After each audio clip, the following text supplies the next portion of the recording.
about everything that's a little bit off about how your team runs. You've probably already got a decent sense of it, even if you've never written any of it down. By the end of this video, you're going to know which problem to fix first.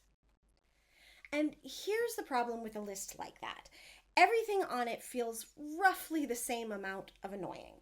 So it's tempting to either freeze, because where do you even start, or grab whatever's most recent and loudest, which usually isn't actually the most important thing. So instead of ranking by how annoyed you are, ask 3 yes or no questions about each item on your list. Is this costing me money right now? Is this costing me time right now? Is this costing me stress right now? Right now is doing real work in these questions. This isn't, does this bother me? It's, is this actively costing me something today? Here's what I mean. Say every June, half your stylists want the same 2 weeks off, and scheduling turns into a scramble every single year. Genuinely annoying, you think about it every June. But if it's October right now, nobody's asking for June off yet. It's not costing you money, time, or stress today. So today, it doesn't make the list. That's not the exercise pretending it's not real. It'll come back around and earn its spot again in the spring. Right now just isn't its turn. One thing worth catching on the other side.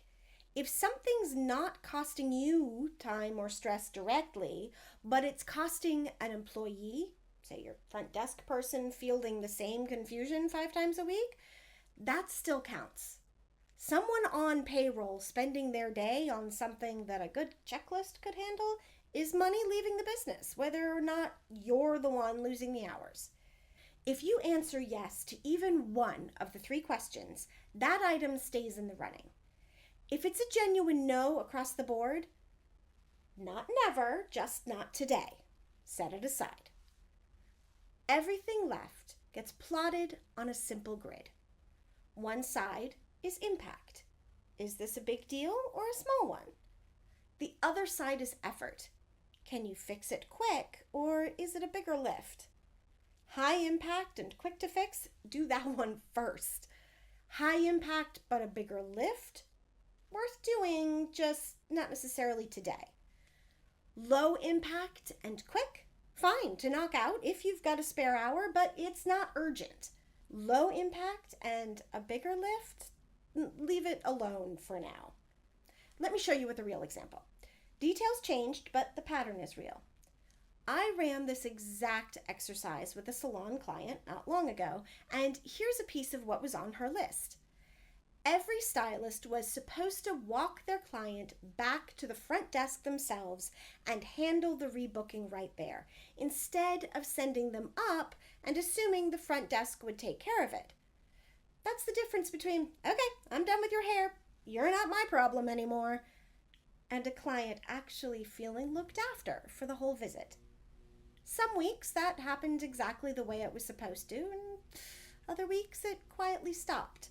The front desk would get backed up, picking up work that was never supposed to land on them, and clients lost that sense of being taken care of, start to finish. Costing time? Yes. Costing stress for pretty much everyone in that chain? Also yes.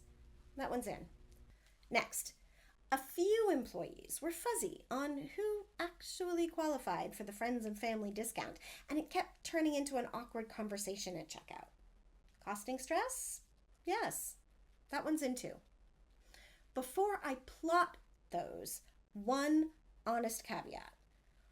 Anything built on a rule or an expectation actually splits into 2 very different problems, and it matters which one you're dealing with. Either people don't know what's expected, or they know it and just don't understand why it matters enough to prioritize. And those 2 get fixed in completely different ways. That's a bigger topic, worth its own video. For today, here's roughly where these landed once we looked closer. The discount confusion was the first kind. A genuinely fuzzy rule, not something anyone was choosing to ignore. So a one-line clarification actually closed it. High impact enough to matter and fast. That's a fix now. Rebooking was the second kind. Stylists knew the expectation. They just didn't fully get why it mattered enough to prioritize every single time. That's not a one-line fix. Changing that actually takes more than a quick reminder. High impact, bigger lift.